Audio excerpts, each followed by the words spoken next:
My name's Angelo, and welcome to Bad Takes, where Josh and I give you the worst takes in combat sports. How you doing, Josh? How did I get bunched into this? Like, we give the worst takes. You mean you give the worst takes? I give the knowledge over here. This is what we're here for. Hey, we have a good topic today. We do. Is the UFC Apex helping or hurting the UFC? Have you been there? Yes, I have been there.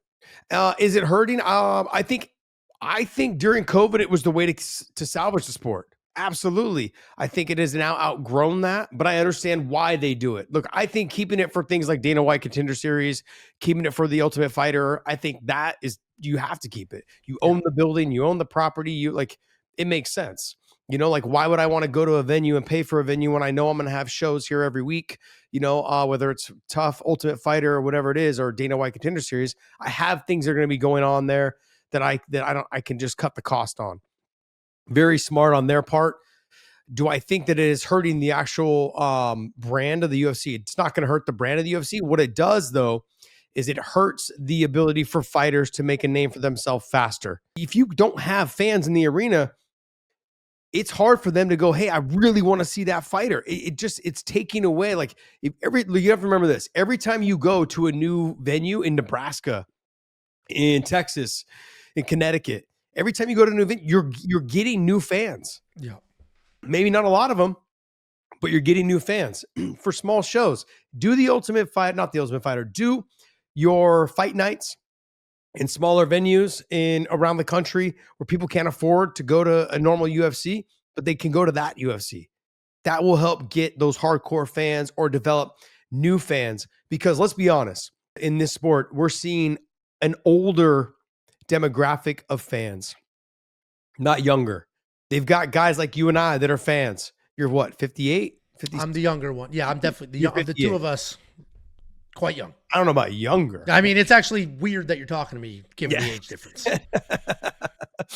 But I mean, you need to develop new fans. This sport, they're pretty much older fans. They're in their mid 30s, low 30s, all the way up to say 55, somewhere in there. That's the fan base now. The younger fans are not being as developed as fast because parents, you can't take them to the cheap shows anymore. You got to be able to take your kids to the cheap show. There is no cheap show. Yeah, there is no cheap show. Yeah, I want to be able to take my kids to the UFC show down the street that comes once every 2 years. Make it a special occasion. But to get a ticket for $75, $150 to take my son or take my daughter, whatever it is, that's how you develop kids that want to train jiu-jitsu, kids that want to train kickboxing. That's how you get the younger generation of fighters. And I think that's why the Apex is hurting him. Well, and I'll back up with the fan perspective. I've been to the Apex. I went one time. Jacob has been like 4 times. He's going again for UFC Vegas 103. As a fan, I've been to regular UFC events, giant ones in T-Mobile, in Jersey, Mohegan Sun, and the Apex. The Apex was by far the coolest experience I've ever had as a fight fan. The problem is the barrier to entry is insane. So the way the Apex is set up, for anybody watching that doesn't know, there's the cage. Half of that little room, it's the size of a ballroom in a hotel. It's tiny. Half of it is the Dana White section. Those are free tickets for celebrities, friends, whoever. It's not even fighters' family. They don't even sit there. It's just free tickets for people who know Dana and that crew. The other side is actual paying ticket holders, and then 3 floating seats or 4 floating seats for whatever fight is there, right? Their family members. The side that pays, it's like 4 rows of folding chairs and a couple of couches. I split the couch with Jacob.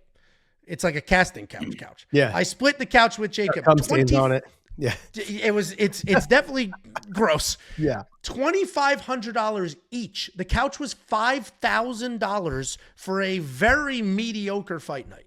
So, and the chairs behind us, the folding chairs, $1,750.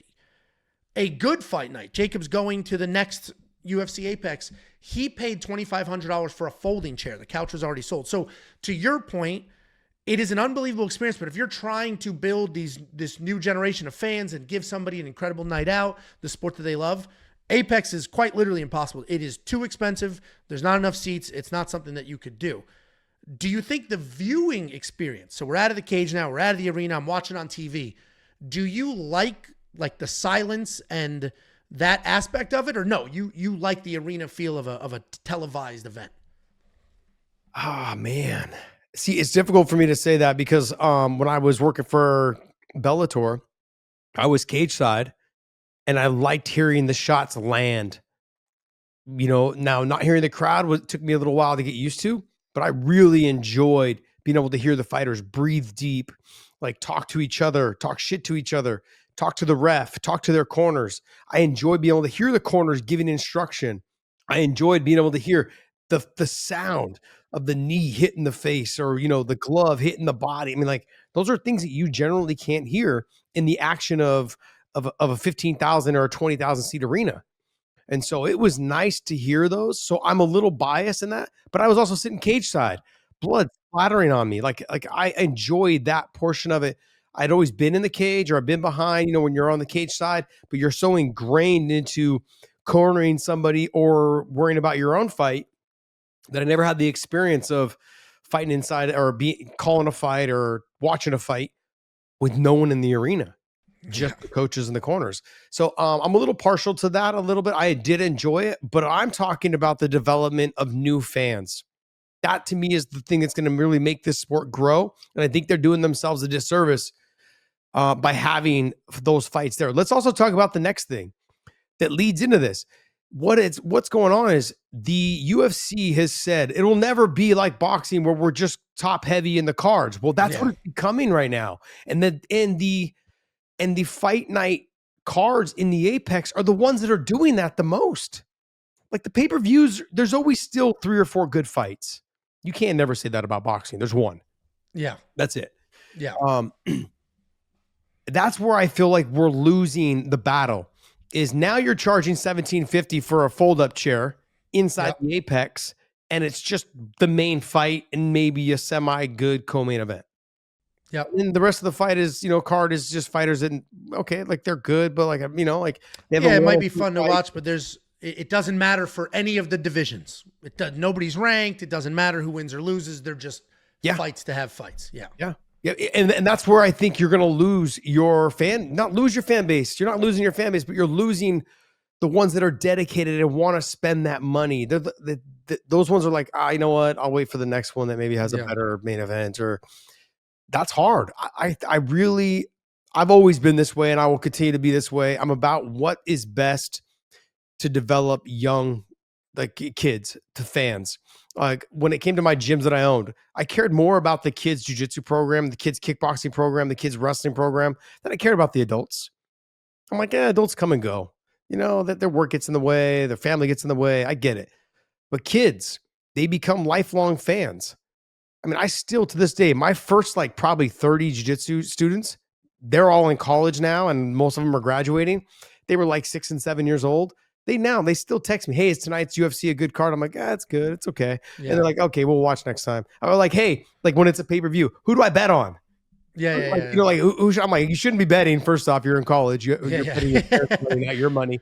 But it just came down to the fact that they still keep in touch with me. And those are the fans that will continue to support the sport if you get them ingrained early and you give them something. You do those small shows in Connecticut and Nebraska and in Idaho and Spokane, Washington, wherever it is, right? Yeah. That's how you develop the younger generation of fans that don't grow out of the sport. And that's where it's hurting the sport.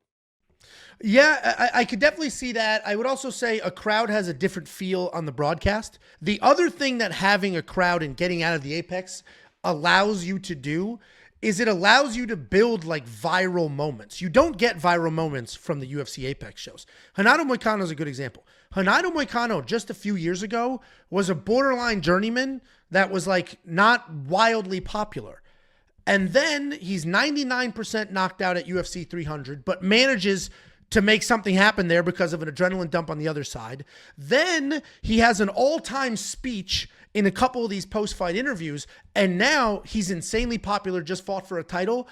And people would argue that they were more excited for the Moicano Islam fight than the Islam Arman fight. And the only reason Moicano was able to go from I'm not calling him a journeyman before people start ripping me to shreds, to go from relatively, middle of the road fight that didn't have a diehard fan base to fighter with diehard fan base was the viral moments in arenas yelling nonsense into a microphone. If you do to the Apex, it's weird. There's no reaction. There's no cheers, nothing. And it's preventing those moments. So I do think, to your point, it's expensive. The barrier to entry is tough. You're not building these young fans up, but you're also not able to build superstars out of the Apex, because without the thousands of people screaming, yelling, reacting, you don't get those moments. Think about Brian Battle in Paris. He stopped Kevin Gisette and said, I'm not losing a fist fight to a French guy. Mm-hmm. If that happened in the Apex, that doesn't go nearly as viral. It's not an all-time speech. No one cares. No one cares. You're like, hey, the Apex is in the States. Why are you talking about French people? Yeah. Oh, fought a French guy. Didn't know. Yeah. Sorry. Didn't care. Yeah. No, you've got to get the crowd involved.